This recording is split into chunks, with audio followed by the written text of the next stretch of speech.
Hola amigos, aquí estoy nuevamente con un proyecto más de breve resumen. En esta ocasión quiero hablar sobre el libro de Alain de Botton, Las consolaciones de la filosofía. Y empiezo directamente con este libro, con una frase que me llamó la atención y que fue la que me enganchó con el continuo leer de todo lo que va detallando en el texto. Vana es la palabra de aquel filósofo que no remedia ninguna dolencia humana, ningún beneficio hay de la filosofía, sino expulsa la dolencia del alma.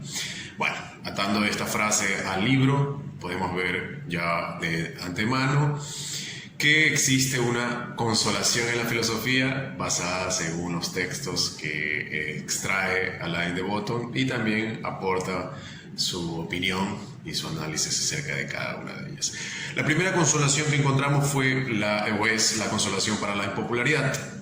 En este caso, el autor toma el ejemplo y cita a Sócrates, que en 399 tiene un proceso penal o un proceso en contra de su filosofía, de su forma de actuar, que deriva en penarlo a la muerte.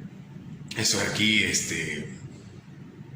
lo condena directamente a dos opciones, la pena de muerte o dejar de filosofar. Entonces él dijo, no, yo no le estoy haciendo mal a nadie, para mí esto es un mejoramiento de la vida, entonces yo no tengo por qué dejar de filosofar. Y bueno, se derivó en la pena de muerte, ¿no? Haciendo un poco el review de aquella ocasión, los que los condenan a Sócrates son tres figuras que no tenían una trascendencia tan fuerte y finalmente lo derivan a un juicio. Breves resúmenes de su obra. Él cuestionaba mucho la forma en cómo se iba dando la vida en esa época. No aceptaba, no era capaz de aceptar la forma ya dada de las costumbres o de las creencias. Entonces, básicamente lo que hacía era un cuestionamiento. Era una persona que no cobraba por lo que hacía, vivía de manera muy sencilla, por decirlo de alguna forma. Muchas veces pasaba muy sucio, no se daba tiempo tampoco para el aseo, porque pasaba mucho tiempo pensando, ¿no? Dentro de sus peculiaridades tenía a su esposa, que era Antipa, una esposa muy malhumorada, y en algún momento le preguntaron que por qué se casó con alguien que es tan malhumorado. Entonces él decía que que al mejor jinete le gusta domar al animal más salvaje, ¿no? Entonces, ya lo que trataba de su forma de vida, de su forma de llevar las cosas, él rehusaba a aceptar el sentido común, ¿no? Siempre instaba a la gente a investigar, a ver la lógica de las cosas. Revelaba sus insuficiencias de la vida normal, o sea, qué cosas que están dadas por normales tienen esa validez o esa razonabilidad, ¿no? Una conversación que tuvo, por ejemplo, con dos generales atenienses, Nicias y Laques. Entonces hablaba un poco del valor, ¿no?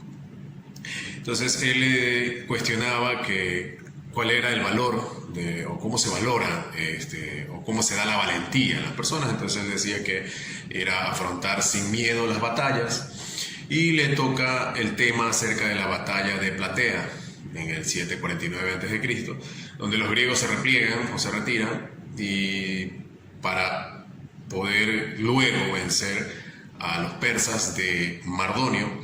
Entonces él le decía, si la valentía es afrontar sin miedo las batallas y las guerras, ¿por qué el pueblo griego o el ejército griego se replegó aparentemente con un poco de temor? Entonces ese cuestionamiento los ponía a pensar y decía, se replantea entonces la característica de la valentía. También dentro de sus conversaciones que fueron causa para que lo condenaran está la parte de la lo que es la virtud, con un aristócrata, en este caso Menón, el que decía que para ser virtuoso ser digno de la virtud, tenías que poseer fortunas o cosas buenas. Y entonces Sócrates le cuestionaba y le decía, bueno, pero y si las cosas que tienes o las fortunas que tienes no las conseguiste de buena forma, ¿consideras que eso también es virtuoso? Entonces el aristócrata Menón dudó un poco de lo que había dicho, de su primera premisa. Entonces ya concluyen, en la medida que van desarrollando la idea de que la virtud no es algo que está atado a la fortuna, a las cosas buenas que se tengan, sino a ser admirable, ¿no? Y también cómo se generan esas cosas buenas, o sea, cómo las vas ganando. Entonces, esos tipos de cuestionamiento se fueron dando y obviamente les cambiaba la forma de pensar o de reflexionar. Entonces, ahí comienza a adoptarse o a plasmarse ya lo que actualmente se conoce, o hace mucho tiempo atrás se conoce como el método socrático, que es básicamente tener un enunciado sobre lo que nosotros creemos o lo que creemos que es verdadero y establecer cuestionamientos. Si se puede cuestionar o se puede refutar, entonces no es totalmente verdad esa verdad que nosotros creemos. ¿Ya? Y la idea de Sócrates es imaginar que la premisa o el concepto que nosotros tenemos es falso y buscarle las situaciones o los contextos, y cada vez que exista una excepción o alguna duda se vaya expandiendo, ¿no? Entonces la idea es que se vaya adhiriendo esos cuestionamientos y esa mejora de la idea, se la vaya matizando al concepto inicial hasta que se pueda determinar que no hay más objeciones. Entonces, ahí, pues que ya no tenemos más objeciones, podríamos decir que esa verdad ya pasó a ser una realidad o una premisa ya fortalecida con la razón. Okay. Debemos considerar también que cada una de nuestras verdades puede ser objeto de cuestionamientos. Entonces hay que tener esa sencillez y esa fortaleza para decir en el momento que no se sabe, que no se sabe, ¿no? No es necesariamente creer que nuestros conceptos o nuestras ideas son infalibles. Entonces puede haber momentos en que existan objeciones, ¿no? Hay que tener esa valentía y ese coraje y esa sencillez de decir, bueno, no sé. Pueden cambiarse las ideas por mejores conceptos razonados, ¿no? Ya cuando una verdad es una verdad fundamental, una verdad basada, lo tenemos en cuenta porque conocemos la verdad y también porque sabemos que las alternativas son falsas. Cualquier alternativa a esta verdad al momento es falsa, ¿no? Esto nos dará como resultado confianza en las opiniones que demos a las personas. Ya. De ahí ya la consolación de la impopularidad tiene su resumen en el texto, basados en el juicio que le hacen a Sócrates, ya a sus 60 años. Meleteo, que es uno de los que lo condena, le decide que es un personaje extraño y malvado porque no venera a los dioses, corrompe a los jóvenes y bueno, hace quedar en ridículo a la gente, ¿no? Corromper a los jóvenes es más porque los jóvenes adhieren el método socrático o el método que él utilizaba para cuestionar las verdades dadas.